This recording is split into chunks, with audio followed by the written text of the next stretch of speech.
Shavuot Tov, hermanos. Muy bien, estamos. Muy buena semana.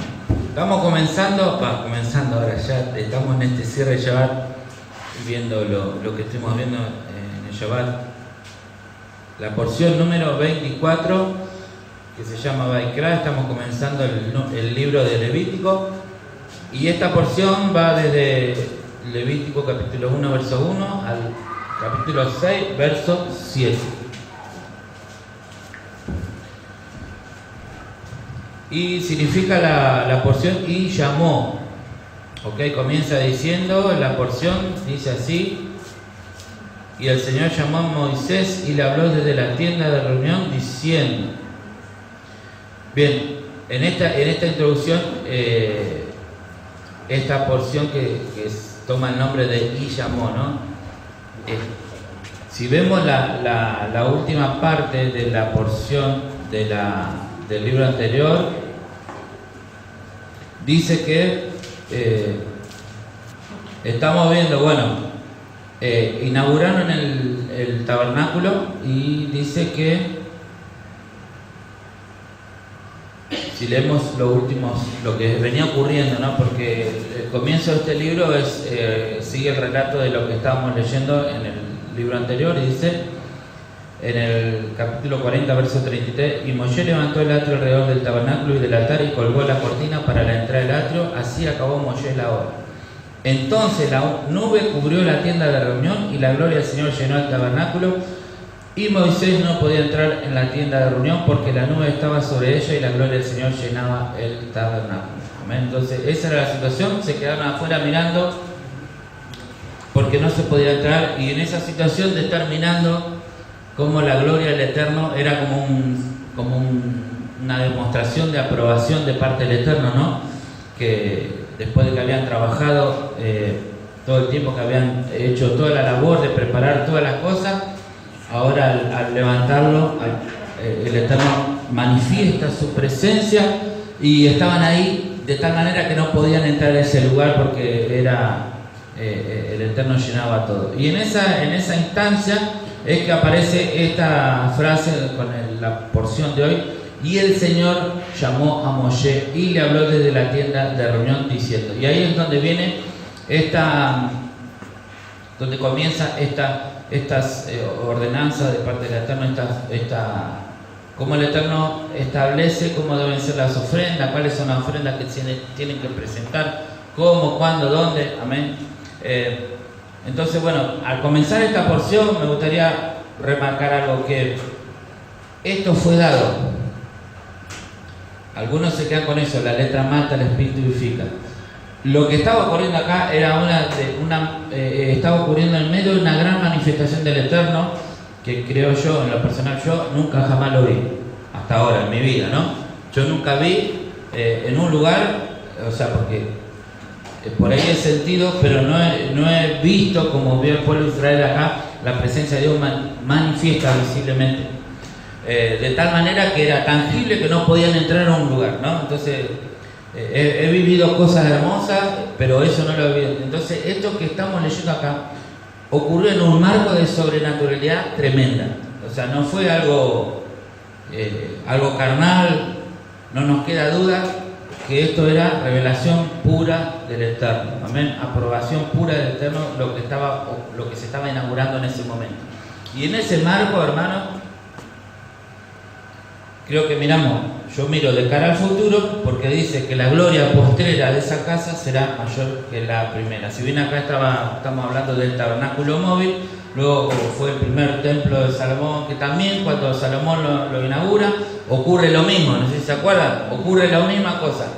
Y entonces hay una palabra, que la gloria postrera será mayor que la primera.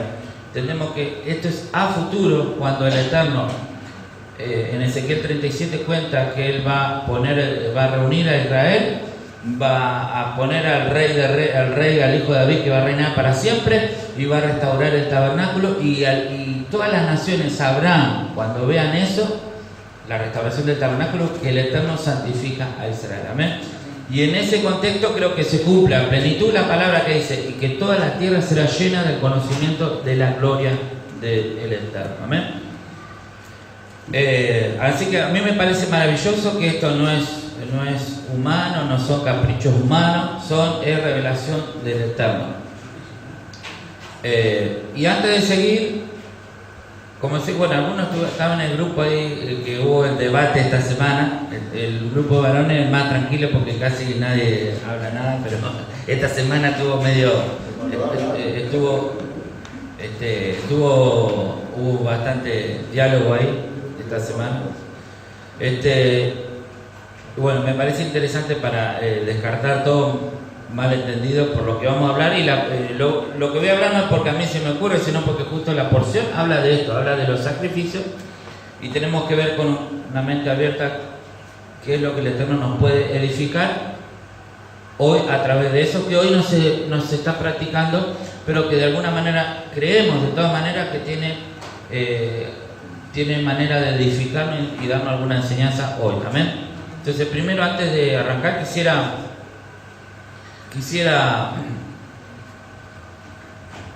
dejar claro, ¿no? Y quiero leer un pasaje en Primera de Pedro 2:5.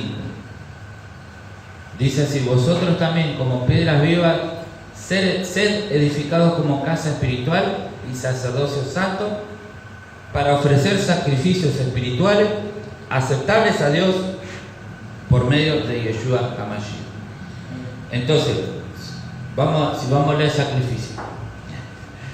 Vamos a hablar de sacrificio. Estoy mencionando un texto en la era después de la venida de Yeshua, después de la muerte de Yeshua, después que Yeshua dijo consumado es. Pedro está motivando al grupo de creyentes en el Mashiach, y él está usando la alegoría de que cada uno es como una piedra viva, ¿no? Entonces, tenemos que, podemos ver acá que si sumamos esto a otras alegorías, por así decirlo, vemos que la palabra en algunos casos nos dice que nosotros somos el templo. Pero y ahí podemos enseñar, usando esa alegoría, podemos aplicar muchas cosas, ¿no? Cuidar el cuerpo y todo eso, ¿no? Cuidar nuestros miembros, qué es lo que hacemos, qué es lo que tocamos, todas estas cosas. Yendo a la alegoría acá, que Pedro acá está usando otra, dice que nosotros somos piedras vivas y que con esas piedras vivas que somos, cada uno de nosotros se está construyendo un templo. Entonces, acá hay otra alegoría, que entre todos somos como los ladrillos con los cuales el Eterno está construyendo una casa donde Él se manifiesta. ¿Ok? Entonces acá hay otro, nos abre el panorama. Nosotros, hermanos, cuando nos congregamos, como dice Salmo 133, no me acuerdo, mirá cuán bueno y cuán delicioso es cuando los hermanos están juntos y en armonía, porque allí, ahí el Eterno envía la unción, el aceite que recorre todo el cuerpo, desde la cabeza hasta los pies, y allí envía el Eterno bendición y vida eterna. Amén. Entonces, el Eterno se revela, se manifiesta cuando los hermanos se dejan edificar y están en armonía unos con otros. Amén. Entonces, ahí hay otra alegoría en cuanto a lo que es el templo de Dios. Pero, para ir al tema que tiene que ver con los sacrificios. El templo también tiene algo que ver porque estamos leyendo la inauguración del tabernáculo, ¿no? Dice, ¿para qué se construye este templo? Para ofrecer sacrificios espirituales aceptables a Dios. Entonces, vemos que se usa la palabra sacrificio, hermano, después de la muerte de Yeshua. Entonces preguntan, ¿tenemos que hacer sacrificio o no? Porque, a ver, cambiemos la palabra. Dice la palabra, mira que te mando que te esfuerces. Esforzarse, ¿no es un sacrificio? Entonces, debemos acá encontrar una armonía entre porque dice que ofrezcamos sacrificios espirituales aceptables. Entonces, lo cual nos da a entender que hay sacrificios que no son aceptables. ¿Cuál es el sacrificio que por ahí de repente no sería aceptable? Estamos hablando hoy, por ejemplo, el fariseo que fue al templo y dijo: te doy gracias, Dios, porque no soy como este que está acá al lado. Ayuno 2 veces por semana, doy mi diezmo de todo lo que gano. hago largas oraciones, demacro mi rostro cuando ayuno para que todos vean. Estoy agregando cosas. No, pero ¿cuál era la motivación de esta persona? Es que por todo lo que él hacía se sentía en un nivel superior al que estaba al lado. Entonces, si hacemos sacrificio a Dios, si nos esforzamos para hacer cosas para Dios, para luego utilizarlas, para chapear, para minimizarlo al hermano, para ningunearlo al que está a nuestro lado, la motivación es incorrecta y dudo que esos sacrificios sean agradables y aceptables ante el trono del Eterno. Entonces, ya sea que sabemos que hoy no se llevan animales, pero cuando nosotros nos esforzamos para hacer algo para Dios y lo hacemos con una mala motivación, es algo que no es aceptable al Eterno. Entonces, bueno, queda cada uno de oír la voz del Eterno seguramente cuando hacemos algo con una mala motivación, el Ruga nos va a decir, fíjate, algo nos va a sentir que está mal eso, amén. Entonces, pero que hay sacrificios y que son necesarios, hermano. Está implícito en la palabra, por más que Yeshua murió por nosotros. Algunos se confunden con esto y hoy lo mencioné y me olvidé ponerlo acá. Efesios 2 dice un texto muy conocido que se utiliza como para decir que no hay que hacer ni una obra, absolutamente nada, y que no hay que esforzarse porque Él ya murió, Él pagó el precio, Él ya hizo toda la obra, esto es gratis, ¿okay? Y sí, es verdad, es una media verdad, pero mire cómo dice acá este pasaje, Efesios 2:8, porque por gracia habéis sido salvados por medio de la fe, y esto no de vosotros, sino que es un don de Dios. Don es regalo, es un regalo de Dios.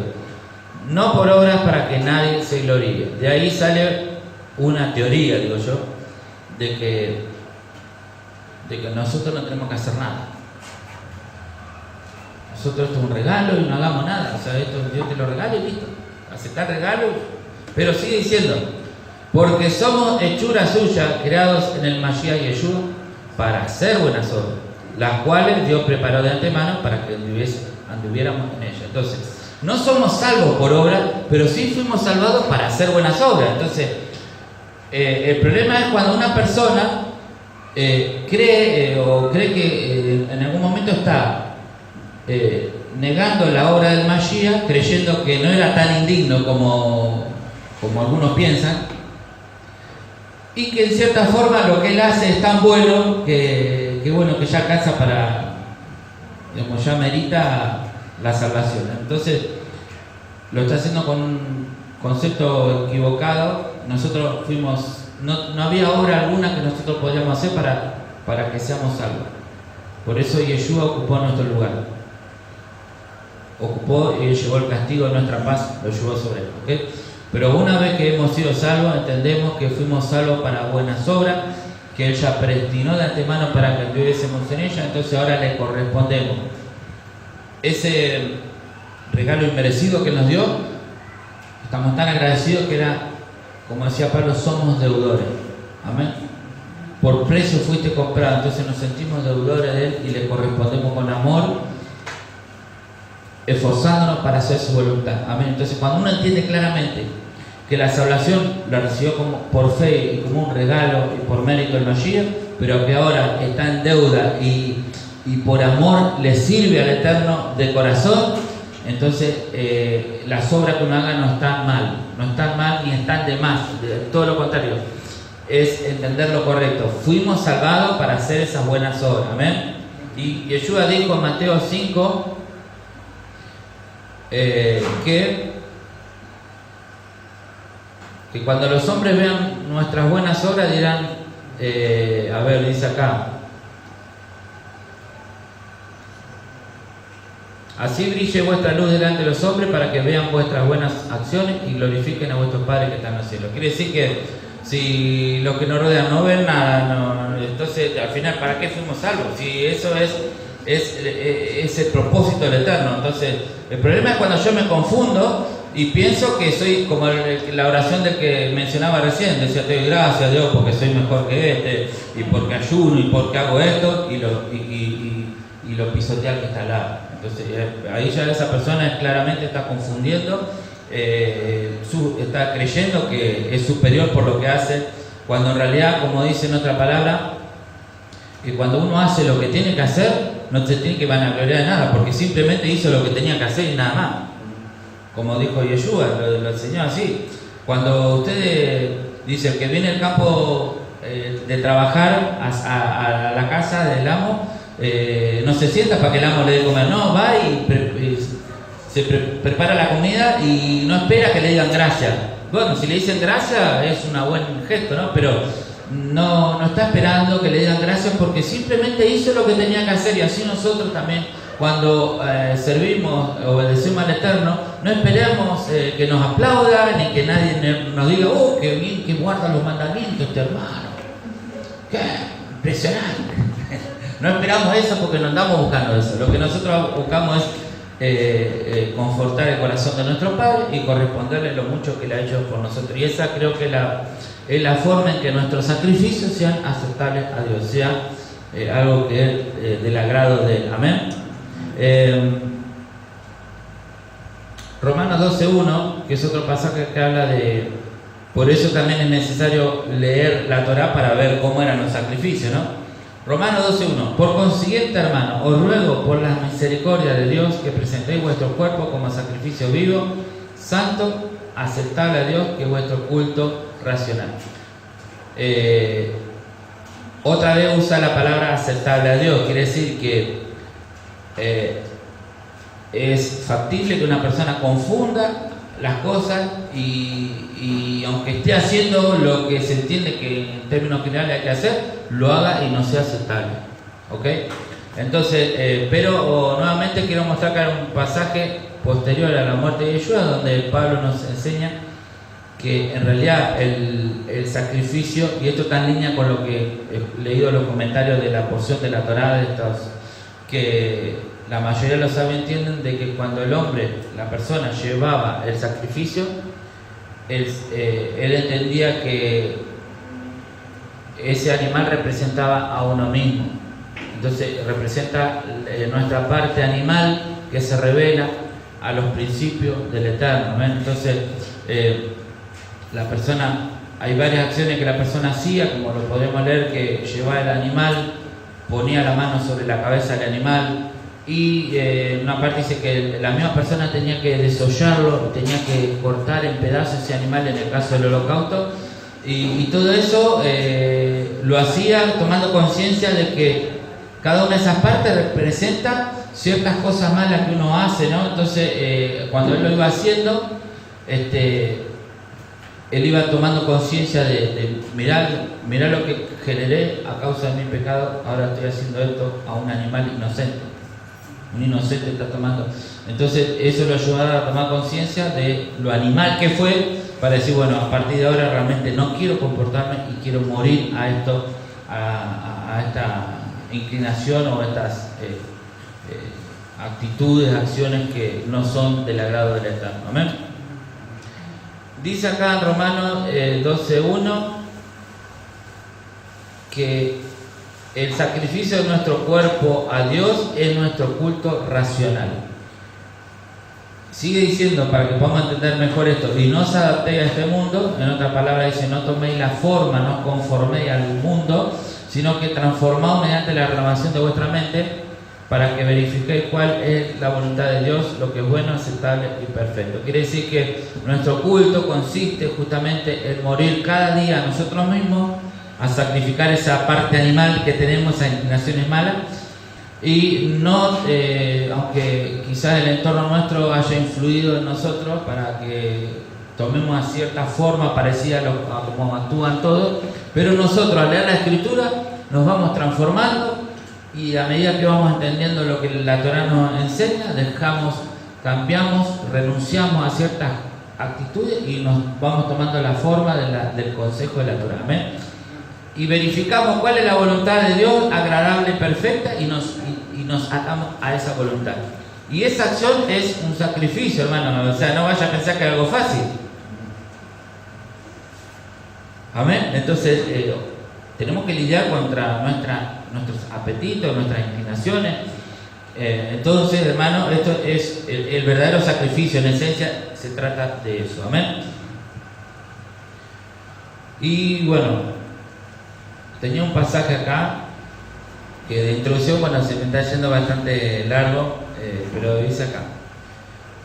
Para que, bueno, quede claro, hermanos, que en esta congregación nosotros enseñamos, bajo ningún punto de vista, quiero que se interprete que por estudiar los mandamientos que hablan de los sacrificios, nosotros estamos minimizando la obra redentora del Mashiach, porque todo eso que se hacía era figura de lo que iba a ser el Mashiach. Amén. Entonces, si examinamos los sacrificios para analizar otras cosas, pero bajo ningún punto de vista llegar al punto de decir no, en realidad no necesitamos el sacrificio del Mesías, porque eso no entra acá, hermano. ¿Amén? Ese concepto ni siquiera se discute porque no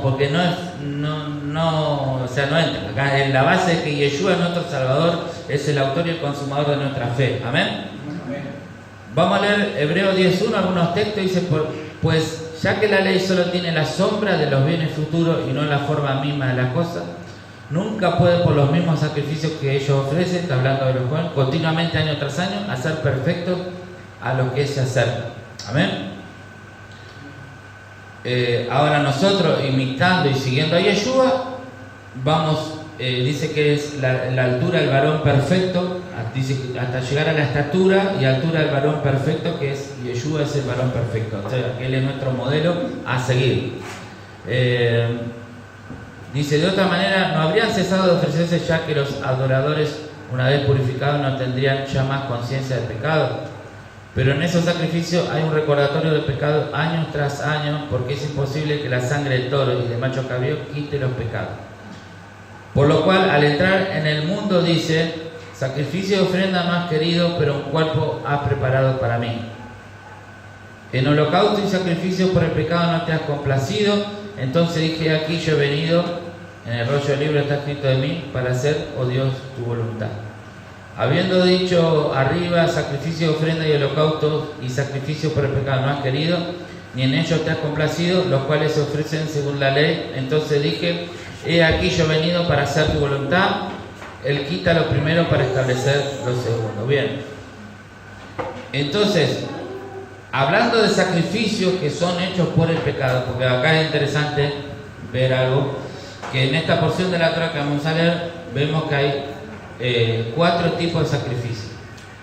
Entonces, el primero que habla ahí, ni bien comenzamos, habla de los sacrificios, el holocausto, que es una ofrenda de acercamiento, una ofrenda de elevación.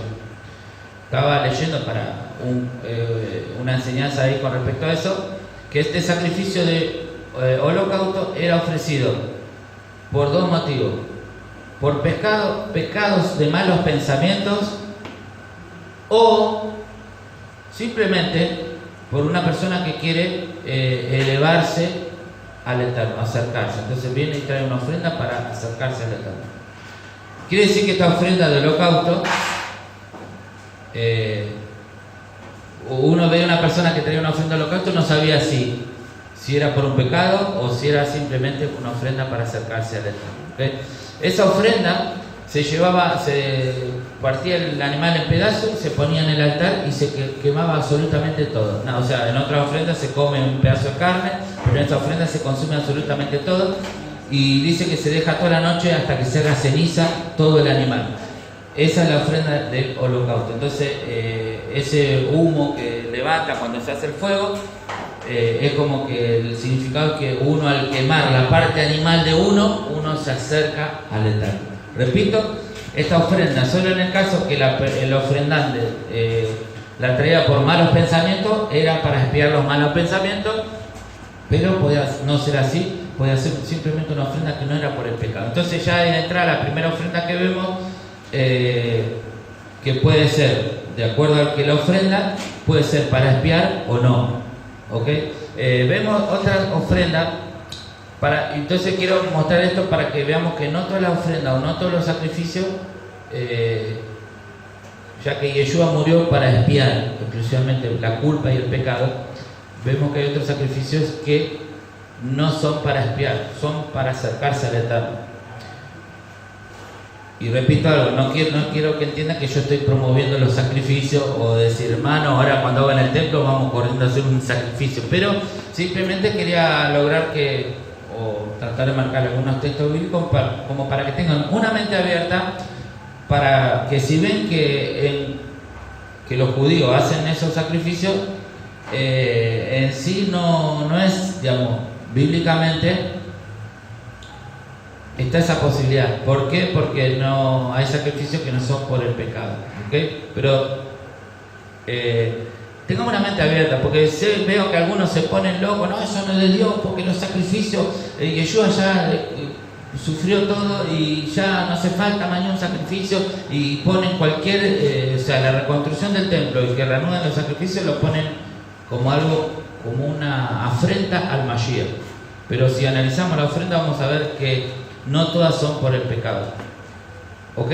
Esto suena por ahí difícil de entender, pero quiero darle un ejemplo que en la escritura hay cosas que Dios pide que son ilógicas o son difíciles de entender, y cuando no tenemos la respuesta no nos queda otra que decir, no sé, bueno, Dios sabrá por qué permite estas cosas. Le doy un ejemplo. Cuando le fue a entregar la Torá al pueblo de Israel y escuchó el pueblo la voz audible del Eterno que le dio los 10 mandamientos, las 10 palabras, en uno de ellos le dijo que no te harás imagen de ninguna cosa creada, ¿no? Ni en el cielo, ni en la tierra, ni debajo de la tierra. ¿Se acuerdan de eso, no?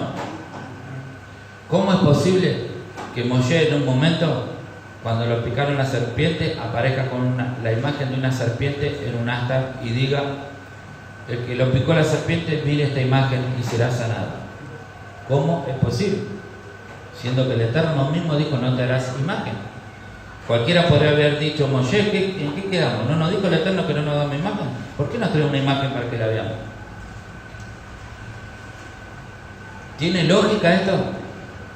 Pero hay otra más. En el tabernáculo que estamos viendo acá, había un arca con la imagen en el lugar santísimo. Había un arca con dos imágenes de 2 ángeles enfrentados uno del otro.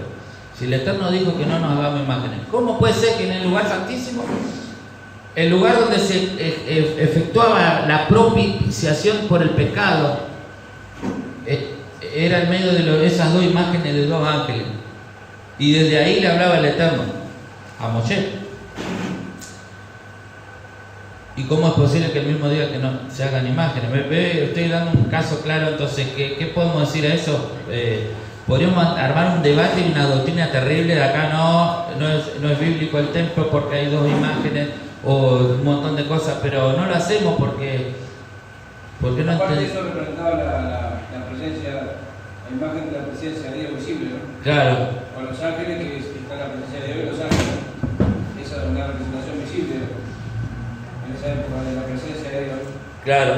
Y, o sea, lo que digo que hay cosas que fuera de lógica. Vea la presencia de Dios, ¿no? Y después se manifestaba el Eterno. Claro, pero digo que hay algo ilógico ahí, o sea, no tiene una explicación eso, pero por eso quiero decir que hay muchas cosas en el marco histórico que, bueno, que Dios hace las cosas a veces de alguna manera que no podemos comprender pero si entendemos que el Mesías, que es nuestro Cohen Gadol, que en Hebreos habla de esto, ¿no? Que el sacrificio por el pecado, él fue el sacrificio perfecto. Cuando dijo consumado es, él ahora rompió el velo y está a la diestra del Padre. Él es nuestro sumo sacerdote, que está en la presencia del Eterno intercediendo por nosotros. Amén. Pero también, como hemos visto el Shabbat pasado, que sí. Yo tengo una consulta. Sí. ¿Qué pensás de usted que está Lele? Bueno, todos te dicen, acá está la manito de Dios, o sea, el judaísmo, ¿no? Sí. Tiene muchos amuletos. La mano, el ojo, digamos, el anillo, bueno, el anillo no, porque para mí es llamada, pero digo, tiene como, cómprenlo, como que eso no... Y bueno, sí, a veces el muerto se asusta el degollado, ¿no? Entonces a veces son cositas que se van infiltrando, a veces, y cuando uno por ahí reconocido la aceptó, entonces después el otro la aceptó porque aquel la aceptó, pero por ahí, no sé, hermano, es dudoso Son condiciones también. es dudosa por ahí la procedencia de las tradiciones. Por eso, por eso también el pueblo de Israel ha vivido fuerte juicio, ¿no?, a lo largo de la historia, porque si bien es el pueblo escogido, pero ha cometido grandes errores también. Amén. Yo ahora no puedo hacer un análisis profundo, le digo un montón de cosas sobre la manito esa que tiene otro origen. Se incorpora ahí y, o sea, está incorporado ahí, lo tienen, viste. Entonces, bueno, realmente vieron que nosotros no somos promotores de nada de esas cosas. O sea, nos vamos al grano, nos vamos a la Torá, a la esencia, y tratamos de sacar, dentro de lo que nosotros podemos poner en práctica, sacar lo más que podamos. Amén. Bueno, quiero leer acá rápidamente, que hoy me quedé ahí varado. El primer sacrificio le había hablado, que era la ofrenda de holocausto, que está ahí en el capítulo 1. Después viene el Korban Shelamit, la ofrenda o el sacrificio de paz, que era un sacrificio ofrecido voluntaria y generosamente por un voto formulado o como una acción de gracia. Este voto, repito, este sacrificio tampoco es para expiación ni por la culpa, es un sacrificio de paz, o sea, no es para pedir paz, es porque estoy agradecido al Eterno por las bendiciones que me está dando. Y quiero que entiendan algo también, este sacrificio era una forma porque era generoso con todo. ¿Por qué? Era un sacrificio que la persona traía el animal, siempre lo que es la entraña, los riñones, todo eso que representan los instintos sexuales, porque están los instintos, los bajos instintos están acá, ¿no? Entonces eso se quema sí o sí en el altar, pero luego lo que es la carne que se come, una parte quedaba para el Cohen y otra parte la llevaba al que la ofrendaba para comer con su familia o personas que había invitado para tal fin. Entonces era una forma de ser agradecido y llevar esa ofrenda, y no era para expiar pecados, simplemente era una acción de compartir con el Cohen una parte. Y me imagino que los Cohen estarían contentísimos con este tipo de ofrenda, la ofrenda de Shelamim, ¿no? Porque había de esta manera proveía a los Cohen que trabajaban y los levitas que trabajaban en el templo, y a la vez hay un concepto en la palabra que lo vemos ahí, que decía que la persona vaya y que coma y que se goce en la presencia del Eterno por las bendiciones que le había dado, ¿no? Y parte de eso era comer un animal que había entregado al Eterno una ofrenda.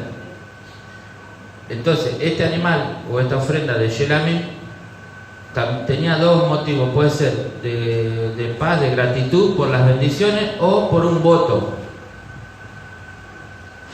¿no? Entonces ¿cómo es un voto? Un voto es, vemos analizándose un poco, un voto es una promesa que uno hace a Dios, uno orando. ¿Cuántos se acuerdan de algún voto en la escritura? Ponele Jacob, dijo, de Ana. Pero Jacob dijo, por ejemplo, si tú me bendices y me guardas, cuando estaba escapando a la casa de Labán, ¿no? Si tú me guardas y volviere sano y salvo, yo te daré el diezmo de todo lo que tú me des, ¿no? Entonces, bueno, eso es un voto. Hoy leía el Salmo 116, en donde el salmista expresaba que los lazos de la muerte me han rodeado, o sea que aparentemente tiene una enfermedad mortal, y él en esa situación hace un voto, y bueno, en ese salmo le está dándole gracias al Eterno. Doy gracias porque él escucha mi oración, porque el lazo de la muerte me han rodeado. Y bueno, más adelante dice: levanto la copa de salvación, invocaré el nombre de Adonai y cumpliré mis votos en presencia del pueblo, ¿no? Entonces se entiende que él hizo una oración, estaba al borde de la muerte, hizo un voto, puede ser: Padre, te pido que me salve, que me prorrogue, que me des más años de vida, y yo te prometo que te voy a dar esta ofrenda. Entonces eso es el voto, ¿ok? Y entonces la persona, cuando Jonás en el vientre oró, dijo: cumpliré mis votos. Se ve que tenía votos que todavía no lo había cumplido, ¿no? Entonces esto es una oración muy poderosa. El voto es tomado, y ahí hay una porción de la Torá que explica cómo se hace el voto, regula cómo tiene que ser, para que sea el agrado del Eterno, ¿ok? Bueno, así que la ofrenda de Shelamim puede venir por agradecimiento o por un voto que uno había hecho en algún momento, amén. O sea que no era por expiación ni por pecado. Luego venía otra ofrenda que es el Corbán Hayam. Era un sacrificio que se ofrecía como expiatorio de culpa cierta o dudosa. Por lo general este sacrificio se ofrecía para expiar la culpa de sacrilegio o robo. También ante la duda de un pecado cometido o no, se ofrecía este sacrificio, ¿no? Luego tenemos el sacrificio, el Corbán Hatat, que se ofrecía como expiatorio por el pecado de error cometido involuntariamente, o sea, por error o inatención. Este sacrificio debía ser ofrecido ya sea que por el ciudadano común, como por el rey, por los miembros del Sanedrín o por el sumo sacerdote. Todo, o sea que vemos que hay un sacrificio para cada cosa, y si leemos la porción nos va a explicar. Si alguno quiere ofrecer un holocausto, tiene que ser así, tal animal. Si quiere ofrecer por el Shelamim, bueno, tiene que ser así, tiene que ser de un año, te explica cómo tiene que ser. Si quiere hacer por el Hatat, por el pecado, por la culpa, tiene que ser así o así. Entonces, ni un sacrificio era igual al otro, ¿ok? Entonces,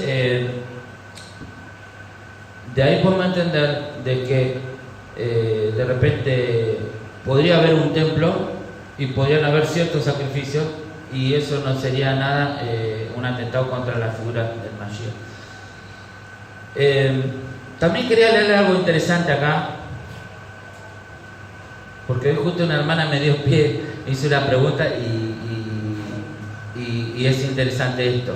En el versículo 2 dice así, esperen que lo voy a buscar acá. Habla a los hijos de Israel y dile: cuando alguno de vosotros traiga una ofrenda al Señor, traeré vuestra ofrenda de animales del ganado o del rebaño. Si su ofrenda es un holocausto del ganado, y ahí viene a listar cada una de las tipos de ofrenda. Pero quería hablar de esta parte que dice así: cuando alguno de vosotros traiga una ofrenda al Señor. Y acá en esta Torá que estoy leyendo acá, dice así, traducimos el término Adam como persona. Cuando una persona traiga, una persona, no dice cuando un israelita o cuando un judío, no, dice cuando una persona, como está hablando en términos generales. Dice así, traducimos el término Adam como persona basado en el comentario de Minha Belulá. El Midrash interpreta estas palabras Adam Mikem, que son las palabras que están en la Torá, como queriendo decir que en el santuario se aceptaban korbanot ofrecidos por todo ser humano, sea hijo de Israel, prosélito o gentil, ya que estas tres categorías están incluidas en el concepto de Adam. Esto abre el panorama, ¿no? Pero siempre de acuerdo con el Midrash, palabra Adam Mikem, de vosotros, quiere significar más que un concepto étnico, un concepto ideológico espiritual. En efecto, no se aceptaba una ofrenda que fuera ofrecido por un judío apóstata. O sea, si venía un judío apóstata y quería hacer un sacrificio, no era aceptado. Pero si venía un gentil, era aceptado, o debería ser aceptado según la Torá. O sea que el gentil, en este sentido, tiene más ventaja que un judío que apóstata, que reniega su fe, ¿no? Entonces, esto nos da una idea de que el templo y los sacrificios no eran solamente para Israel, sino para cualquier persona que entienda que el Dios verdadero es el Dios de Israel y que pueda ir a buscar o hacer un sacrificio de holocausto, de acercamiento, un sacrificio de Shelamim o un sacrificio por el pecado. Esto para mí es maravilloso. Y si nos vamos, acá cita Isaías 56. Y acá quiero hacer una pregunta que es muy interesante de cara a los sacrificios y de cara a lo que estamos hablando, que bueno, nos puede hacer pensar un poquito más. Dice así. Vamos a marcar acá. Mire lo que dice acá. Y a los 56 versos 6, a los extranjeros que se alleguen al Señor para servirle y para amar el nombre del Señor, para ser sus siervos, a todos los que guardan el día de reposo sin profanarlo y se mantienen firmes en mi pacto, yo los traeré a mi santo monte y los alegraré en mi casa de oración. ¿A quién le está diciendo esta promesa? A los extranjeros. O sea que esto es una posibilidad para nosotros, ¿okay? Dice, sus holocaustos y sus sacrificios serán aceptos sobre mi altar, porque mi casa será llamada casa de oración para todos los pueblos. Entonces hago una pregunta, ¿se cumplió esta palabra? ¿Ustedes vieron que el templo de Jerusalén quedó abierto para todas las naciones que puedan ir a orar ahí y a dar sus plegarias, sus sacrificios? Si entendemos que esto no se ha cumplido, entonces entendemos que en un futuro, cuando ese templo sea restaurado, dice acá que el extranjero que se apega al Eterno, él lo va a traer a su casa de oración, ¿ok? Dice, y yo los traeré a mi santo monte y los alegraré en mi casa de oración. ¿Cuántos lo toman esto como promesa o no le interesa a alguno? A algunos capaz no le interesa, ¿no? Porque piensan que no, esto no va a ocurrir más. Pero miren algo, ¿por qué yo pienso que esto no ha ocurrido y por qué pienso que esto va a ocurrir a futuro? Y si esto ha sido profetizado, creo que nosotros debemos anhelarlo. Y yo quiero ser parte, no sé, cada uno de ustedes. Dice así, siguiendo con lo que leímos, dice, porque mi casa será llamada casa de oración para todos los pueblos, declara el Señor Dios que reúne a los dispersos de Israel. Va a ocurrir. ¿Ocurrió la reunión de los dispersos de Israel? Va a ocurrir. No, entonces esto está a futuro. Entonces la palabra, por más que haya venido el Mashiach y por más que él consumó ya no haría falta más sacrificio de pecado, pero acá el profeta nos habla a futuro de la reunión, y sabemos que el Mashiach nos habló que cuando él se manifieste, y en Mateo 24 dice que sonará el shofar y los ángeles reunirán a los escogidos de los 4 puntos cardinales, y él ya vino en esa instancia. O sea, él ya está y ya murió y ya resucitó y ya consumó el sacrificio del pecado, pero aún así las ofrendas de holocaustos. Por eso, al estudiar la Torah uno puede hablar con propiedad, porque cualquier sacrificio, o sea, no es uno solo, son varios, son diferentes tipos y cada uno tiene un objetivo diferente. Pero mire acá dice algo más interesante. Declara el Señor Dios que reúne a los dispersos de Israel, todavía les juntaré otros a los ya reunidos. O en otra versión dice, mire esta versión como dice, así dice el Señor Omnipotente, el que reúne a los desterrados de Israel, reuniré a mi pueblo con otros pueblos, además de lo que ya he reunido. Quiere decir que juntamente con sus pueblos, cuando lo reúna, lo va a reunir con otros pueblos también que también van a ser traídos. Y no está mal porque está hablando, ¿a quién está hablando? Al extranjero que se apegue al Señor. Y mire, ahora sí quiero leer los primeros textos de este pasaje. Dice que el extranjero que se ha llegado al Señor no diga, ciertamente el Señor me separará de su pueblo. No, no te va a separar, te va a hacer uno y te va a unir. Cuando reúna a Israel, te va a unir al pueblo de él. Entonces, esto quizá la profecía lo aclara porque quizá algún hoy, como podemos ver, algún judío pueda decir, ¿para qué querés ser judío? ¿Para qué? Sí. O sea, quédate ahí nomás, vos hacés lo que... O sea, como que te quieren poner un palo y no te quieren dejar entrar. Pero la promesa del Eterno es otra. Amén. Uno de los motivos por el que creo que el templo fue destruido, porque había cosas que debían ser limpiadas. Había corrupción ahí, ¿no? Y eso lo dicen los profetas, no lo digo yo. Si vamos, Isaías 1 te dice bien claramente que había corrupción y que esa corrupción iba a ser limpiada. Y luego va a haber una futura restauración, y luego viene Isaías 2 donde habla de que el monte de Sion iba a ser puesto por sobre todos los montes y todas las naciones, como que va a ser el centro activo de la tierra, ¿no? Pero el Eterno, cuando viene Mashiach, ya que ellos tuvieron un velo y no entendieron que Yeshua era el Mashiach, además de para limpiar toda esa impureza que había, cancela el templo, el Sanedrín, todo esto, para que ellos no puedan operar, porque en este tiempo donde ha sido designado por el Eterno para que el mensaje sea llevado hasta lo último de la tierra, y solamente en nombre del Mashiach puedan ser ingresados los que tengan que ingresar. ¿Amén? Una vez que Pablo dice en Romanos 11 que cuando se complete el número, ¿no?, cuando entre la plenitud de los gentiles, entonces todo Israel será salvo. Cuando entre la plenitud de los gentiles, entonces ahí el Eterno volverá a restaurar el templo, porque así una vez él ya va a estar el Mashiach y él va a dejar que sea en Israel lo que él ha designado o lo que le han creído a él. Amén. Mientras que si hoy estaría el templo, porque ellos aún tienen la autoridad, nosotros por ejemplo, para ser israelitas reconocidos tendríamos que ir allá.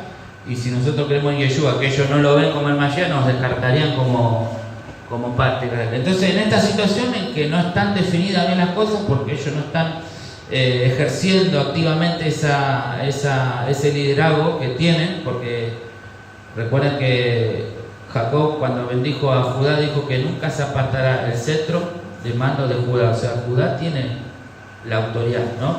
Pero en este momento no pueden ejercerla totalmente sobre todo Israel.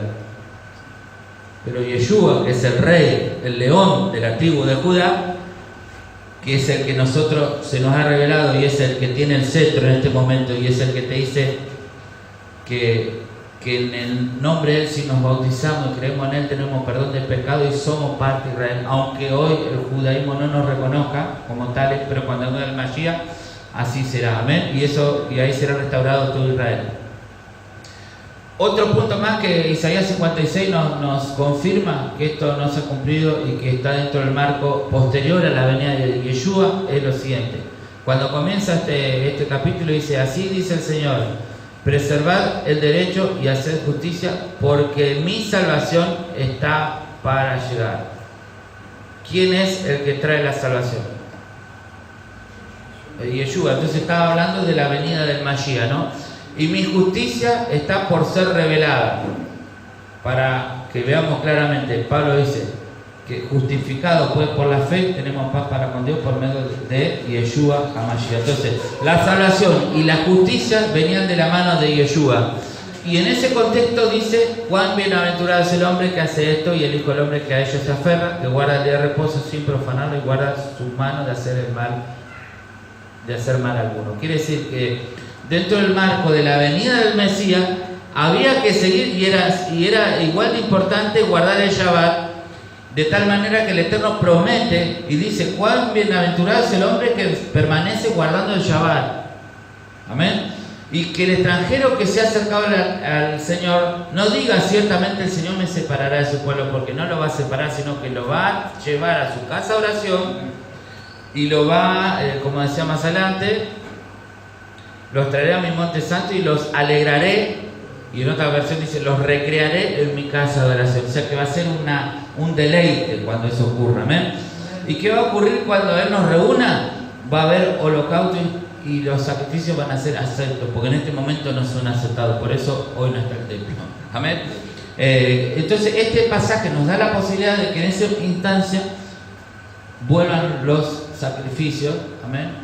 ¿Y cómo nos cierra todo esto? Si Yeshua ya murió, me explico. Entonces, si hay detalles que no podemos entender, por lo menos dejemos abierto el panorama y decir, y no luchemos, que no nos encontremos luchando contra algo que el Eterno es una incógnita en realidad.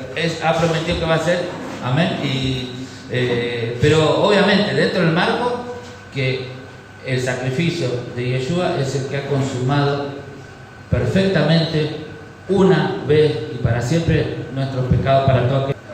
Como dice acá que los traeré, y habla de la reunión de Israel en paralelo a esto, yo entiendo que hay una posibilidad, pero no quiero decirle asegurar cosas. El objetivo mío es que tengamos una mente abierta, que no cerremos, para no entrar en discusiones que en realidad tenemos escritura para pensar que puede ocurrir, y eso, nada más. El tema es ahora no confundirse.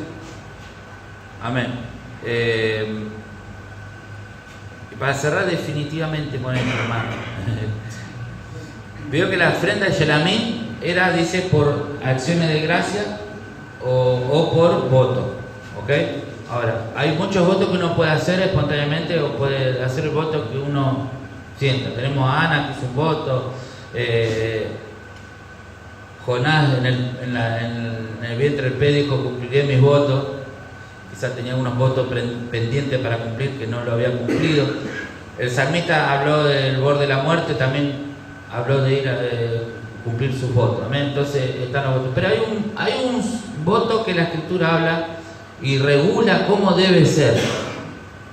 A ver si alguien se acuerda. El voto nazareo. El voto nazareo. Entonces quiero leer acá algo rápidamente. Dice: ¿para qué va a leer el voto nazareo ahora? Algunos dicen: bueno, vamos a ver, miren algo interesante acá. Número 6. Bueno, cabe destacar que el voto nazareo es un voto para dedicarse o consagrarse al Eterno. Es un voto que uno se va a abstener de ciertas cosas por una semana, con el objetivo de, es como alguien que se va a un retiro espiritual, ¿no? Entonces se abstiene de, no sé, apaga, se desconecta de internet, deja de mirar la novela, la serie, se abstiene de, incluso algunos por ahí de comer unos días, hace un ayuno para estar dedicándose a la oración, a la búsqueda del Eterno. Y este voto es un voto para justamente eso, para consagrarse o dedicarse al Señor. Dice así: habla a los hijos de Israel y dile: el hombre o la mujer que haga un voto especial, el voto de nazareo, para dedicarse al Señor, se abstendrá de vino y licor, no beberá vinagre, ya sea de vino o de licor, tampoco beberá ningún jugo de uva, ni comerá uva fresca ni seca. Todos los días de su nazareato, no comerá nada de lo que se hace de la vid, desde la semilla hasta el ollejo. Durante todos los días del voto de su nazareato no pasará navaja sobre su cabeza, hasta que se cumplan los días por los cuales se apartó a sí mismo para el Señor. Será santo, dejará crecer la guedeja del cabello de su cabeza. Bueno, entonces una vez que la persona cumple con esos días, vamos al verso 13. Esta es la ley del nazareo: cuando se haya cumplido los días de su nazareato, llevará la ofrenda a la entrada de la tienda de reunión. Presentará su ofrenda delante del Señor, y ahí nos detalla cuál es una ofrenda que tiene que presentar. Un cordero de un año sin defecto como holocausto. Ya identificamos la ofrenda holocausto lo que es, ¿no?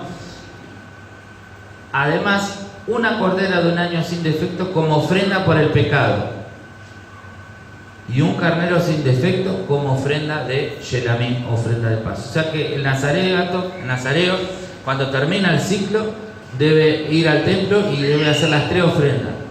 Ve que no son todas las mismas, cada una tiene un objetivo diferente. Luego va a ofrecer una ofrenda de cereal también. Y me sigo más adelante, el verso 18. Entonces el nazareo se rasurará el cabello de su cabeza consagrada a la entrada de la tienda de reunión, tomará el cabello de su cabeza consagrada y lo pondrá en el fuego que arde debajo del sacrificio de las ofrendas de paz. No las otras, ni la del holocausto, ni de por el pecado, ¿ok? Bien, hasta ahí. Ahora me voy a Hechos 21. Hechos 21. A mí lo que me gusta es basarme netamente en la Escritura y descartar toda postura, digamos, de atacar algo porque a nosotros nos parece y ir en contra de o por lo menos tomar en cuenta toda la información que nos da la Escritura. En este Hechos 21 encontramos la instancia cuando Pablo va a Jerusalén, se encuentra con los apóstoles y les cuenta cómo Dios lo usó en el mundo de los gentiles, cómo se convirtieron, le cuenta todas las obras que el Eterno ha hecho por medio de él. Entonces,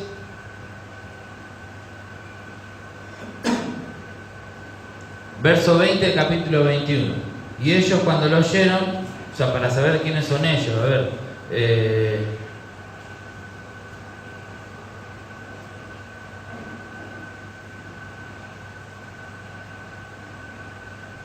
cuando llegamos a Jerusalén, los hermanos nos recibieron con regocijo. Y al día siguiente, Pablo fue con nosotros a ver a Jacobo, y todos los ancianos estaban presentes. Cabe recordar que Jacobo, se sabe que Jacobo, que escribió el libro de Santiago, no es Santiago, es Jacobo. Le cambiaron los católicos el nombre. Jacobo era el presidente, presidía la asamblea de los apóstoles en Jerusalén. Entonces, Pablo se reúne con la asamblea y Jacobo, que era el presidente de la asamblea de los apóstoles, que Yeshua dejó, ¿no? O sea, no eran cualquiera que se juntaban por su cuenta a hacer y tomar decisiones. Bien, le cuenta todo esto que dice, y después de saludarlo comenzó a referirle una por una las cosas que Dios había hecho entre los gentiles mediante su ministerio. Cuando ellos lo oyeron, glorificaban a Dios y le dijeron: hermano, ya ves cuántos miles hay entre los judíos que han creído y todos son celosos de la ley. Y se les ha contado acerca de ti, que enseña a todos los judíos entre los gentiles que se aparten de Moisés, diciéndoles que no se circunciden a sus hijos ni observen las tradiciones. Entonces, ¿qué es lo que debes hacer? Porque sin duda la multitud se reunirá, pues oirán que has venido. Por tanto, haz esto que te decimos. Tenemos 4 hombres que han hecho un voto.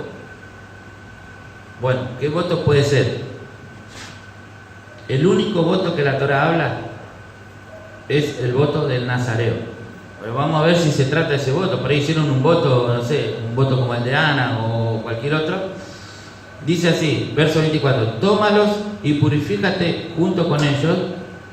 O sea, purificarte, porque recuerda que el voto de nazareo es para consagrarse. O sea que la idea es purificarse, consagrarse, acercarse más al Eterno, ¿ok? Tómalos y purifícate junto a ellos y paga sus gastos para que se rasuren la cabeza. O sea, acá ya nos está quedando duda que ese voto era el voto de nazareo, porque el voto nazareo concluye con rasurarse la cabeza y ponerla en el fuego de la ofrenda de paz, cuando se estaba consumiendo ahí, ¿ok? Entonces dice: tómalos y purifícate junto a ellos y paga sus gastos para que se rasuren la cabeza, y todos sabrán que no hay nada cierto en lo que se les ha dicho acerca de ti, sino que tú también vives ordenadamente acatando la ley. Pero en cuanto a los gentiles que han creído, no. Bueno, entonces entendamos algo claro acá. El verso 26: entonces Pablo tomó consigo a los hombres y al día siguiente, purificándose junto con ellos, fue al templo, notificando de la terminación de los días de purificación hasta que el sacrificio se ofreciera por cada uno de ellos. Ok, hermano, si Pablo fue a ofrecer un sacrificio y fue a culminar el voto nazareo, ¿qué sacrificio había que hacer cuando concluía el voto nazareo? No, sacrificio de animal le estamos hablando. Sí, pero me refiero leímos número 6 que le pide 3 tipos de sacrificios. Uno de holocausto, uno por el pecado y otro de Yelamim. El de holocausto sabemos que podía ser por los malos pensamientos, o sea, por el pecado, pero podía no ser por ni un mal pensamiento, simplemente por elevación. Ahora, si hablamos de el voto nazareo era para consagrarse, posiblemente, yo ahora me acuerdo que en esta Torah decía que el voto nazareo también era porque cuando una persona sentía que estaba muy tentada a pensar cosas o sexualmente, generalmente buscaba de hacer ese voto para consagrarse y pedir y buscar la ayuda del Eterno para vencer ese tipo de pensamiento, ¿okay? Entonces es posible que esa ofrenda del holocausto justamente sea buscar elevar, matar esa parte animal, tratar de morir a través de ese tiempo de consagración, de búsqueda intensa del Eterno, y culminaba ese tiempo con esos 3 sacrificios: holocausto, por el pecado y de Yelamim. Pero a todo esto lo que yo quiero marcar acá, igual estaba el templo, ¿no? Claro, estaba el templo. Esto está ocurriendo posterior a la muerte de Yeshua. La asamblea de los apóstoles está diciéndole a Pablo que vaya a hacer esos 3 sacrificios: sacrificio por el pecado, sacrificio de Yelamim y sacrificio de holocausto, ¿no? Entonces vemos que no había una actitud ni que se tomaba eso como una afrenta al sacrificio del Mashiach. ¿Me explico? Claro, estaba el templo, pero hay otra cosa más que quiero que la pongamos en la mesa para que, no para cerrar algo, decir, bueno, esto es así, pero por lo menos para barajar una mente más abierta, nada más. Para no tener una postura cerrada al templo, eso quiero decir.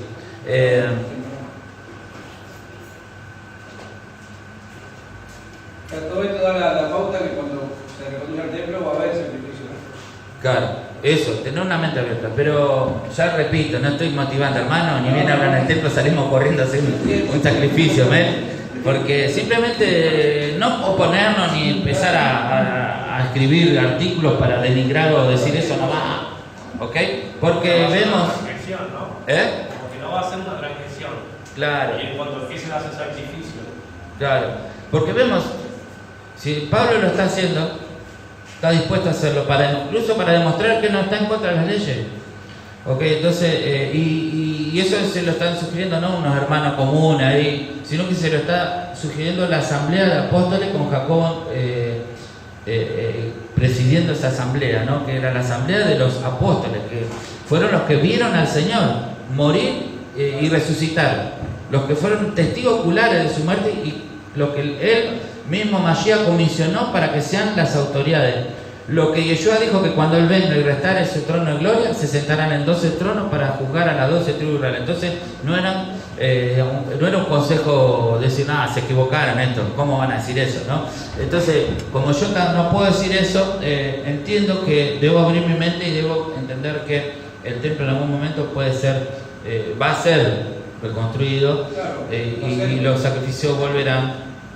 Amén. Y bueno, y no debemos oponernos a eso. Amén. Además, en Daniel y Apocalipsis lo dicen, que será restaurado el sacrificio continuo, ¿no? El sacrificio debe ser restaurado, ¿sí? Claro. Ahora, para cerrar todo esto, Salmo 51. Salmo 51 vemos la oración de arrepentimiento de el hombre que se dijo que tenía el corazón conforme al corazón del Eterno. Después de haber cometido el pecado de adulterio y de haber premeditado la muerte o el asesinato del marido de esa mujer casada, de Urías. Después de eso viene el profeta Natán. También convengamos que el profeta Natán viene cuando estaba ahí al punto de nacer el hijo que era el fruto de ese adulterio. O sea que el profeta Natán viene, digamos, 9 meses, casi 9 meses después, ¿no? Entonces quiere decir que David tuvo 9 meses con eso, como barriendo la mugre bajo la alfombra, y dice, listo, ya acomodé todo, ya está todo, más o menos está todo arreglado, ¿ok? Entonces viene Natán y le hace el cuentito de ese que tenía una oveja, que sé yo, que le tomó al lado, y para que David diga, bueno, finalmente decretó, esa persona tiene que morir, y el profeta le dice, esa persona sos vos, ¿ok? Chan. Entonces ahí, bueno, algo interesante que dice acá David en esta parte, 51:16, porque no te deleitas en sacrificio, de lo contrario yo lo daría. No te agrada el holocausto, los sacrificios de Dios son el espíritu contrito, al corazón contrito y humillado, oh Dios, no despreciarás. Entonces, en pleno tiempo donde los sacrificios estaban vigentes, ¿por qué David dice que el Eterno dice, no te deleita en sacrificio, de lo contrario yo lo ofrecería? No te agrada el holocausto. Porque, todo eso con David empezó por los malos pensamientos. Que él estaba en el balcón y empezó a ver una mujer que se bañaba y ahí pasó todo lo que pasó, ¿no? Entonces, ¿por qué él dice en pleno tiempo, cuando está vigente los sacrificios, los holocaustos, por qué dice que el Eterno no se deleita en eso? ¿No? Entonces acá vamos a ver algo y por qué esto reafirma la hora del Mashiach, ¿no? Ahí vemos algo acá. El Señor habló en Moshe, Levítico 4:1, habla a los hijos de Israel diciendo, si alguien peca inadvertidamente. Entonces empieza a hablar acá, Si el que peca es el sacerdote ungido, trayendo culpa sobre el pueblo, que entonces ofrezca al Señor una novilla sin defecto como ofrenda por el pecado. Entonces, acá habla, pecados inadvertidos. Luego dice si el que pecó, bueno, acá empieza con el caso de que si fue el Cohen, tiene que hacer esto por el pecado, ¿no? Si es toda la congregación de Israel la que comete el error y el asunto pasa desapercibido a la asamblea y hace cualquiera de las cosas que el Señor ha mandado que no se hagan, haciéndose así culpables, cuando se llega a saber el pecado que ellos han cometido, entonces la asamblea ofrecerá un sacrificio por el pecado. Estamos hablando de pecados, vieron que dice un error desapercibido, algo que hicieron sin ser conscientes de que estaban pecando. Vamos a ver acá que nos habla constantemente de pecados. 4:22, cuando es un jefe el que peca inadvertidamente, hace cualquiera de las cosas que el Señor su Dios ha mandado que no se hagan, haciéndose así culpable, y si le hace saber el pecado que ha cometido, traerá como su ofrenda un macho cabrío. Entonces estamos hablando de pecados inadvertidos. Vamos al capítulo 5. Si alguien peca al ser llamado a testificar, siendo testigo de lo que ha visto o sabe y no lo aclara, será culpable. O si alguien toca cualquier cosa inmunda, ya sea el cadáver de una fiera inmunda, o el cadáver del ganado inmundo, o el cadáver de un reptil inmundo que no se dé cuenta de ello y se contamina, será culpable. O si toca inmundicia humana, sigo recalcando esta parte, sin darse cuenta y después llega a saberlo, será culpable. O si alguien sin pensar jura con sus labios hacer mal o hacer bien en cualquier asunto que el hombre hable sin pensar o con juramento, sin darse cuenta y luego llega a saberlo, será culpable de cualquiera de estas cosas. Bueno, estamos hablando de pecados involuntarios, pecados sin darse cuenta. Es interesante saber que la Torá menciona mucho acerca de pecados inconscientes, pecados que uno hace o en un momento tuvo no supo dominar sus impulsos, sus emociones y dijo algo que no tenía que decir.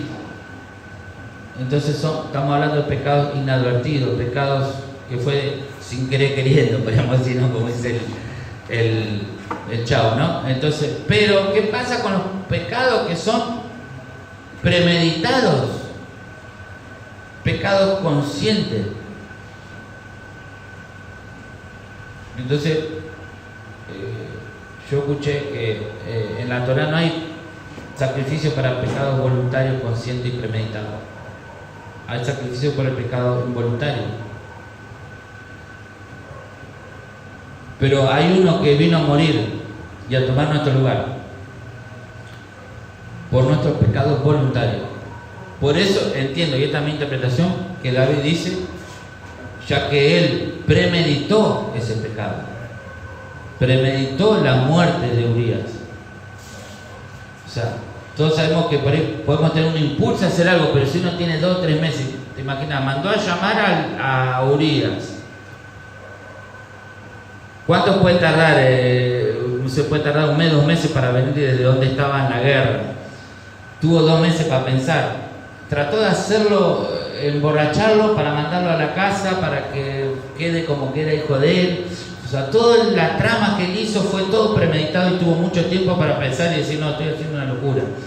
Pero él lo hizo igual. Entonces queremos decir que, ¿qué pasa con los pecados que son así, alevosamente premeditados? Entonces, por eso justamente, hermano, aunque existan sacrificios por el pecado, pero el pecado voluntario, premeditado, del cual creo que ninguno de nosotros estamos exentos, por ahí el Eterno sabe,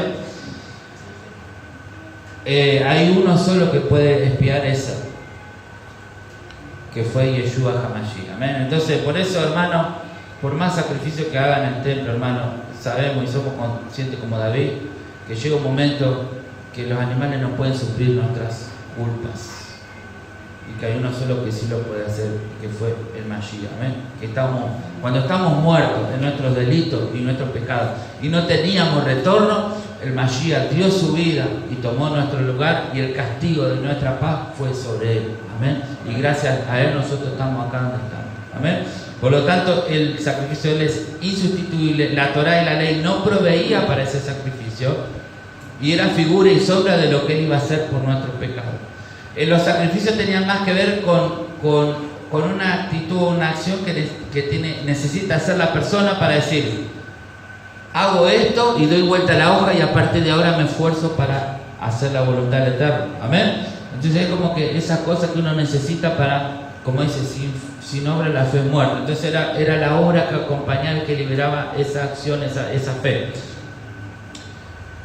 como algo necesario, ¿no? Pero, repito, Yeshua es el Cordero de Dios, es nuestro Cordero que ha pagado nuestro rescate, ha pagado nuestra expiación para todos aquellos pecados que no teníamos sacrificio para hacer. No había sacrificio de ningún animal, como decía David, que pueda ir y cubrir esta falta mía porque no tiene precio.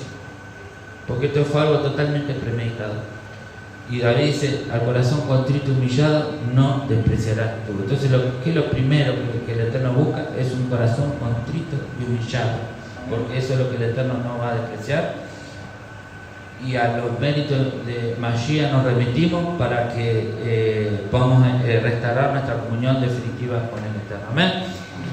Bien, hermano, no sé si le ha edificado este plano completo. Amén. Entonces verán que bajo ningún punto de vista estamos sacando a Yeshua de la ecuación, sino que todo lo contrario, estamos reconociendo aún más que sin él no podemos dar un paso, no tenemos, estamos sin Dios y sin esperanza con el mundo. Amén. Así que bueno, nos ponemos bien esta noche.